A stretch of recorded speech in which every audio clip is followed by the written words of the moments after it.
Hi, and welcome to Falcons Predators Talk, and I'm your host, Chris Baker. In this episode, I'll talk about the Falcons' 3 games this week, the Predators' second home game, and a profile of a very active supporter of the Fighting Falcons and Predators. The Falcons' first game was on Friday. Frank got the scoring started when he put the Falcons up 1-0, assisted by Harris and Pino. The Junior Blues got the next 2 goals before Sierra scored 5.5 minutes into the second, assisted by Lemarand, to tie the score up at 2. Then the Falcons took another lead when Lemarand scored early in the third, assisted by McPherson. The final score was 4-3 when the Junior Blues winning the contest. Tyler Lass stopped 38 of the 42 shots he faced in the loss. In the second game, the Junior Blues scored first from Stiller which came halfway through the second.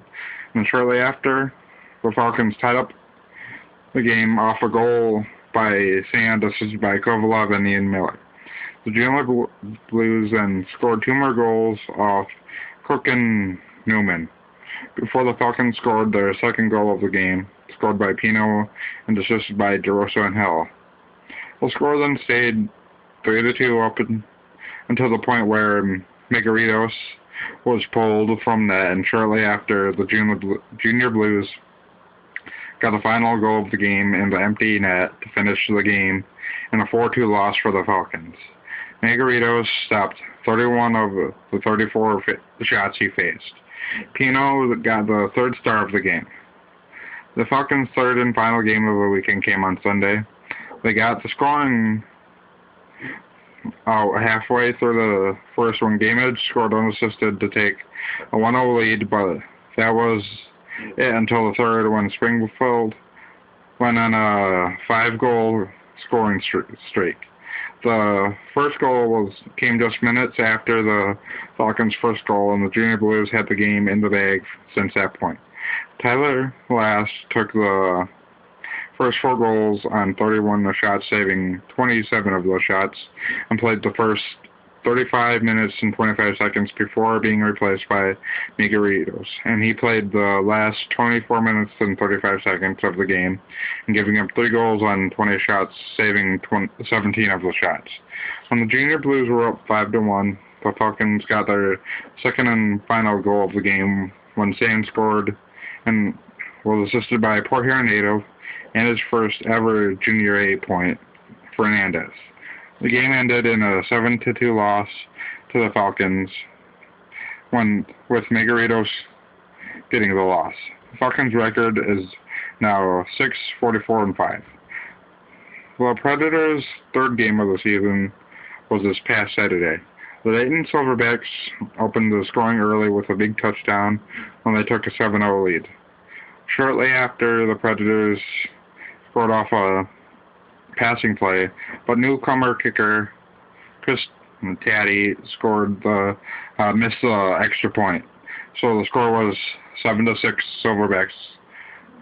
The Silverbacks closed closer to the end of the first quarter, got a quick touchdown to take a bigger lead, but had the extra point by the Predators taken away to take a 13-6 lead. The Predators, by the end of the quarter, got back on track and tied up the game at 13. The second quarter is when the Predators blew the game wide open, scoring 23 points just in the second. They forced a safety early in the quarter, which the Silverbacks could never recover from, and the Predators never looked back for the rest of the game. At the half, the Predators led 36-20. The Predators let up a little on offense, only scoring 25 points in the second half, but were still able to win by 30 points when they won 61-28 in front of a crowd of roughly 1,700 at McMorran. The Predators' record is now 2-1, and they sit in second place in the league. The jersey auction raised about $1,000 for the Humane Society during the Star Wars game. Thank you to everyone that bet on the jerseys. It really helped out the Humane Society.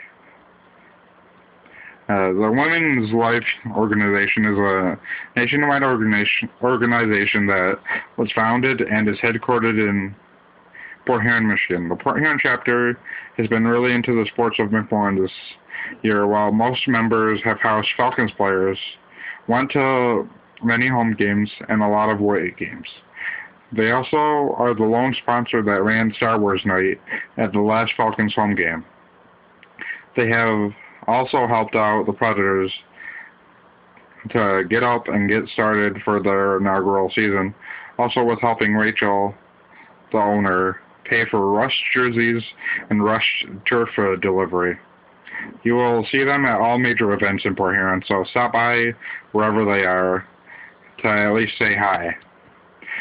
The Predators take another bye week this coming up weekend and return to action on April 2nd against the Chicago Knights at home. The Falcons' final 3 games of the season start on Wednesday when they play host to the Michigan Warriors at McMorran starting at 7:11. The Falcons' final road game of the season is on Friday, March 25th, when they travel to Traverse City to take on the North Stars, and the game time starts at 7:05 p.m. And the Falcons' final home game and final game of the season comes on Saturday, March 26th, when they take on the Traverse City North Stars again at McMorran Arena at 7:11 p.m. Please help the Fighting Falcons final games of the season be great and memorable, so there will be a better season next year. Until next time, have a sportstastic day.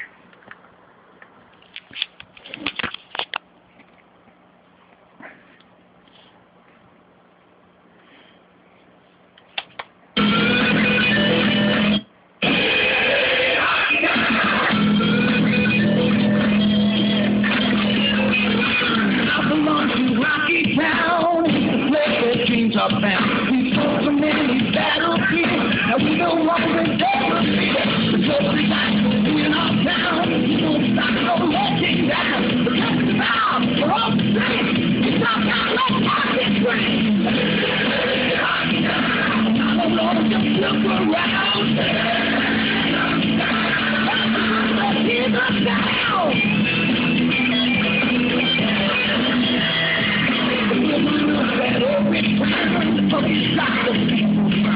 Let's be some new terrorists, and I play all the players. I get down along the stairs, down there in white and red. They got the love before our eyes. It's so very tough, we have to ride.